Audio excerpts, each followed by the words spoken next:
ofutani mwana ngai likuma na ngai yango nde emema yo na ekulusu Yesu na molili na mikakatano na ngai sukasuka tongo na nkembo ekobima kaka te nakobungisa elikya te ofutani yango na ngai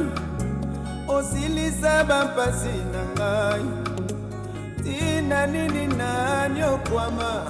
osiyoni okwama mpo na ngai nakomi na suka makasi esili ngai pesanga loboko na yo salela ngai ngolu na yo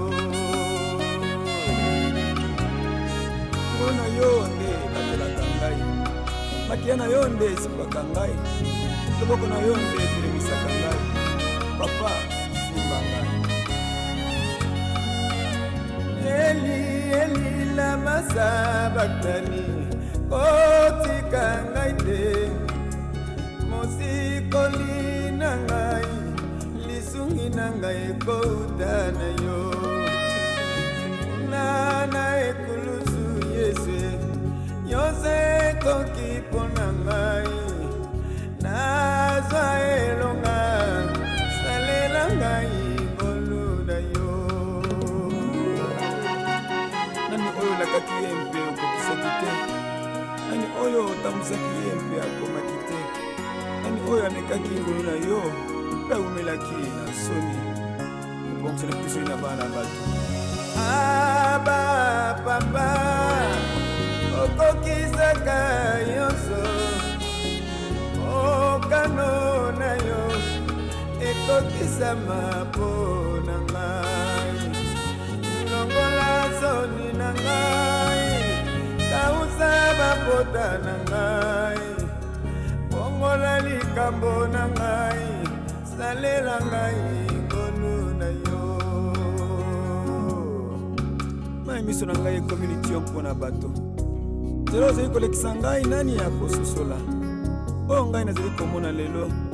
lobi na komona yango te mama mpe mpasi na ngai ekobonga na esengo natali pembeni na nga bato mabe bakofuluka ngai nazali ya yo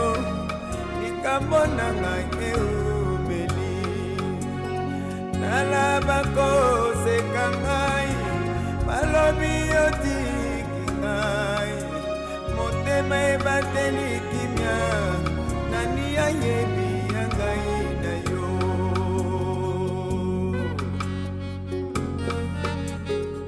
suka na ngai nde ebandeli na yo posa ya motema na ngai ezali ete nabika na se na makolo na yo mpe nabombama na se ya mapakutango na yo kolo nani azalaka ntango ozwaki mokano nakobanisanga na se na ngolo na yo nani oyo akobelema koloba ete ye apesaka yo toli mpe nani oyo akotelemela yo mpe awumela nseko na mokili oyo nani akotia ntembe na yo mpe azala seko na bomoye na se na mokili oyo ozali nzambe somo ozali nzambe na nguya nyonso olakaki nga tolobaki ete okotika ngai te otika ngai te otika ngai te otika ngai te otika ngai te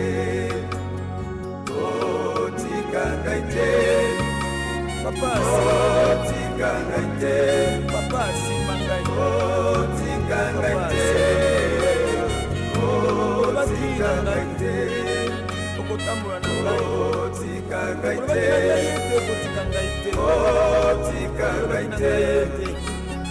otika ngai te papa olakaki ngai otika ngai te olakaki ngai papa ete okobatela ngai olakaki ngai papa ete ntango so obongisa biseni na ngai papa simba ngai papa simba ngai otika ngai te papa simba ngai mpona nga nazali moto te po ya kosa ko na nga azali mwana moto te po tayanga eloma na ye bilaka na ye ekomela seko mpe ekokisama kaka kotika ngai otika ngai te ozali nzambe otika ngai te ozali nzambe otika ngai te alleluya otika ngai te olakaki nga otika ngai te otika ngai te otika ngai te otika ngai te olakaki otika ngai te otika ngai te ene kolo na ngai otika ngai te ngomba onatelaka ntango otika ngai te ntango yo oponaka ntango yo obyangaka mpe ntango yo otindaka nani akoloba ete apesaki yo ntoli ozali nzambe likolo na nyonso